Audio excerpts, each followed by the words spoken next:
A paz do Senhor, meus irmãos.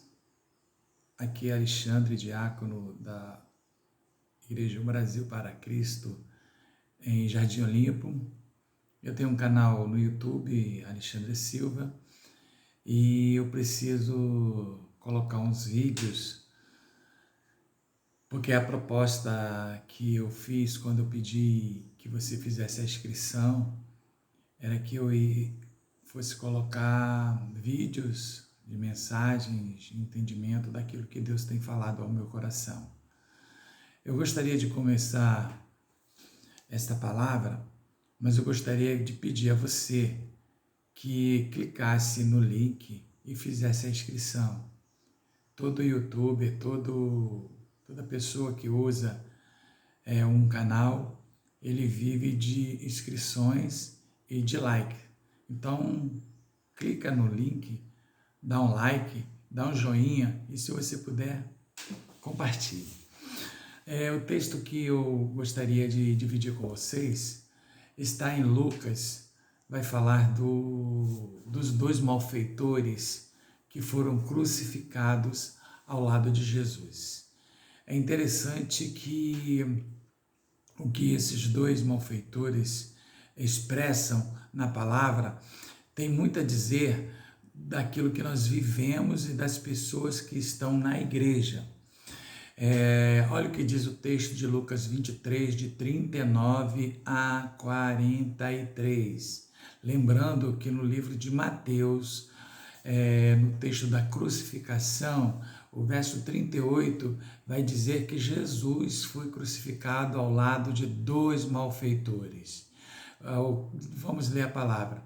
Um dos malfeitores, que estava pendurado, blasfemava dele, dizendo: se tu és o Cristo, salva-te a ti mesmo e a nós. Respondendo, porém, o outro repreendia-o, dizendo: tu nem ainda temes a Deus, estando na mesma condenação? Nós, na verdade, com justiça, porque recebemos o que os nossos feitos mereciam, mas este nenhum mal fez. E disse a Jesus: lembra-te de mim quando vieres em teu reino. E disse-lhe Jesus: em verdade, te digo que hoje estarás comigo no paraíso. Que Deus abençoe a sua palavra. Irmãos, amigos, há um tempo eu venho meditando nesse texto e eu tenho aprendido algumas coisas que têm sido muito importantes na nossa vida, porque esses dois homens, que a Bíblia vai dizer que eles são malfeitores, eles nos ensinam algumas coisas para que a gente possa, em nosso dia a dia, saber aonde a gente está incluído, onde cada um de nós está incluído. Primeiro malfeitor, segundo a palavra, está escrito no livro de Nicodemos, um livro apócrifo, no capítulo 9, verso 5, onde dá o nome desses dois malfeitores, um de nome Gestas e o outro de nome Dimas. Dimas é um que foi canonizado pela Igreja Católica e muitos até o chamam de o bandido bom, e até tem um dia para comemoração de São Dimas. Mas eu não quero falar sobre a vida pregressa desses dois homens. Eu quero falar do que esses dois homens podem nos ensinar. Primeiro, o primeiro de nome Gestas, que era um dos debochadores, até porque quando você lê esse mesmo texto em Marcos, ele vai dizer que os dois presos estavam zombando de Jesus. Mas o segundo nós vamos tratar depois, vamos falar primeiro do Gestas. Gestas olha para Jesus, ele está preso da mesma forma que Jesus e chega em deboche dizendo para Jesus: se tu és o Cristo, desce da cruz, salva a ti mesmo e a nós. Você lembra esse tipo de expressão que as pessoas usam com Deus? a maior parte de pessoas que vão às igrejas, elas usam esse tipo de expressão com Deus. Se Deus é Deus mesmo, Ele vai fazer um milagre na minha vida. Não importa se você é um malfeitor, se você é uma pessoa normal. Eu vi uma mensagem que um pastor dizia, lendo o texto, fazia em tom de ironia, ele disse: 2 malfeitores, ou 2 advogados, ou 2 juízes, ou 2 deputados, ou 2 pastores, sei lá, 2 pessoas foram crucificadas ao lado de Jesus, mas quando a gente pensa nas 2 pessoas que foram crucificadas ao lado de Jesus, e porque eles tinham o título de malfeitor, nós logo os ignoramos, porque nós pensamos que não podia ser um de nós. Mas, na verdade, Jesus morreu na cruz por todos nós. Então, os malfeitores, por acaso, ou porque a palavra dizia que ele seria crucificado ao lado de 2 malfeitores, mas podia ser qualquer um de nós, porque esses homens tinham erros na vida e eles foram condenados. Então nós dizemos, nós nos achamos até melhores do que ele. Mas quantas vezes no nosso dia a dia nós dizemos como ele: se Deus é Deus mesmo, ele vai fazer um milagre. Se Deus é Deus mesmo, ele vai abrir a porta. Se Deus é Deus mesmo, ele vai entrar com poder no meu casamento. Mas a expressão não deve ser essa. Logo, Gestas foi repreendido por Dimas. Olha o que diz Dimas, reconhecendo Jesus como Senhor. Ele ficou tão indignado quando Gestas falou essa expressão, porque é a expressão que a maioria de nós usa para Deus, para dizer que nós cremos em Deus. Olha o que Dimas diz: respondendo, porém, o outro. É interessante que quando a gente vê essa palavra outro, no grego há 2 traduções para essa palavra outro, mas não vem o caso. Mas vamos pensar nesse outro que é o Dimas. Ele diz assim: tu nem ainda temes a Deus?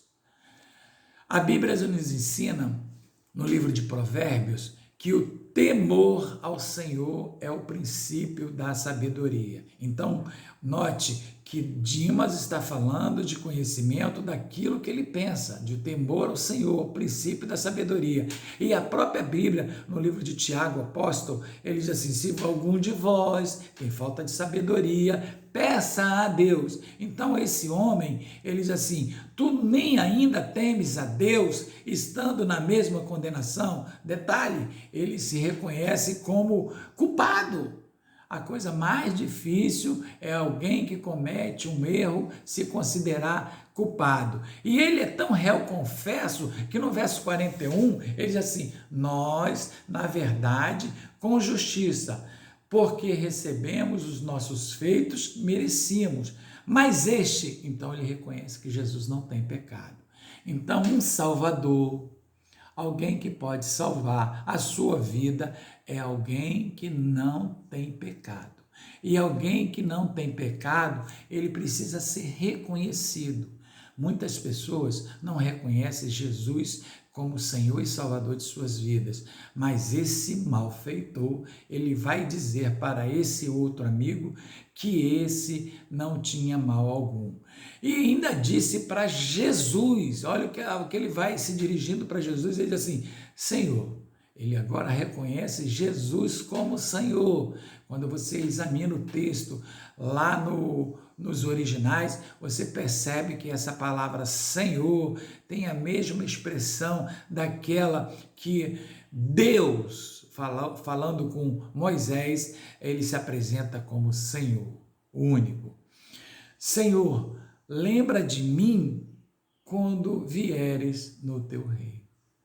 Interessante que ele pede para Jesus fazer a lembrança dele e fala de Jesus, que Jesus agora crucificado, Jesus está no reino.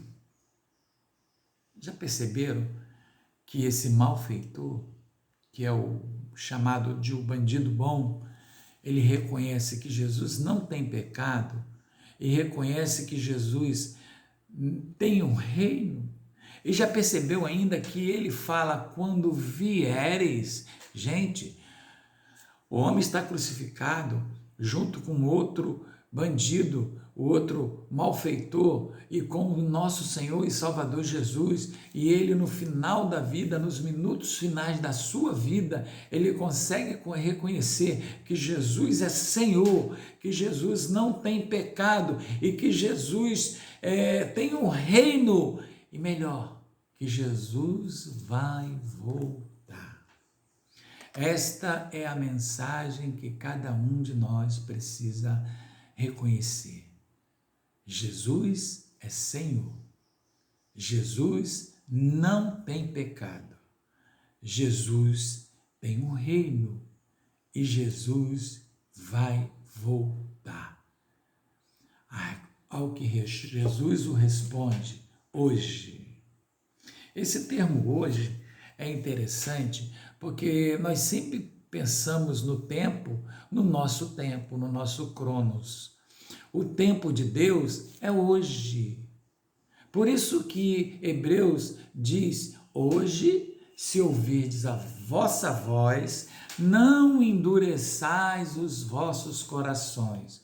Quantas pessoas que ouvem de Deus, ouvem a palavra de Deus, muitas pessoas estão pregando no YouTube, nas igrejas, nas rádios, nas pregações, as pessoas ouvem a pregação, o Espírito Santo fala ao coração, mas elas endurecem o coração pensando no dia a dia amanhã. Mas para Deus não há o amanhã. Eu lembro de Tiago, apóstolo, quando ele fala assim, o que é a vossa vida? É como o vapor, que logo aparece e depois desvanece. Ao invés de dizer, faremos isso, faremos aquilo, deveríamos dizer, se o Senhor quiser.